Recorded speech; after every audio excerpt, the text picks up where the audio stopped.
네, 방금 전해드린 것처럼 빌라와 오피스텔 100여 채를 갭 투자로 사들이고 수백억 원의 전세 보증금을 가로챈 빌라왕 김모 씨가 숨지면서 세입자들의 피해도 우려되고 있습니다. 네, 자세한 소식을 대한부동산학회 하정민 사무국장 연결해서 들어보겠습니다. 사무국장님, 최근에 전세 보증금 돌려받지 못하는 사례가 늘고 있는데요. 이런 세입자들이 많아지는 이유는 무엇인가요? 네, 현재 지금 역전세난이 굉장히 심각한 상황입니다. 왜냐하면 주택 가격이 고점 대비 많이 하락을 했고요. 전세가도 많이 떨어지고 있는 실정입니다. 그래서 과거 2년 전에 전세 시대와 현재를 비교해 봤을 때에도 가격이 현저히 떨어져 있기 때문에 이 집주인들이 전세를 자금을 끼고 집을 구입한 경우 같은 경우에는 그 떨어진 전세 금액만큼을 채워주지 못해서 지금 전세 보증금을 반환해주지 못하는 사례가 굉장히 빈번하고 있습니다.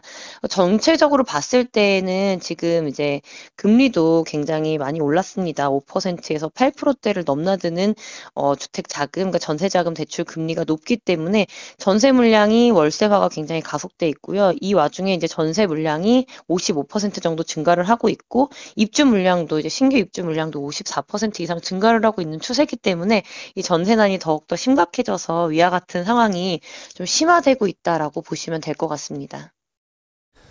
네, 최근에 1000채가 넘게 1100여 채의 집에 전세를 놓고 사망한 이른바 빌라왕 사망 사건과 관련해서 정부가 보증금 반환을 돕기 위한 지원 논의를 본격화했는데요. 현재로서 세입자들이 전세의 보증금을 지킬 수 있는 방법이 보증금 반환 보증보험밖에는 없는 걸까요? 네, 현재로서는 이제 아무래도 임차인들이 조금 더 꼼꼼하게 이것을 알아봐야 된다라고 말씀드릴 수가 있는데요. 주택보증공사에서 하는 전세금 반환 보증보험에 반드시 좀 가입을 해야 합니다. 그래야지 이제 이 보증보험에서 전세금을 반환해주고 집주인에게 구상권을 청구하고 이러한 형식으로 되고 있기 때문에 이런 부분이고요. 반대로 지금 내가 전세 보증금을 빼주지 못하고 있는 상황이다라고 하면은 전세 보증금 반환 대출이 있습니다. 전세 퇴거자금 대출 같은 경우를 좀 이용할 수가 있다. 이 두 가지를 이용할 수가 있다라고 말씀드릴 수가 있는데요.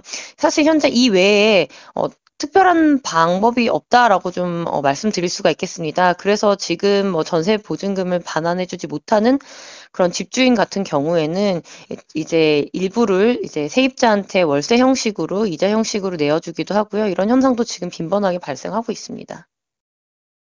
예, 얘기를 들어보니 전세 보증금을 떼이지 않기 위해서는 무엇보다 사전 예방이 최우선일 것 같은데요.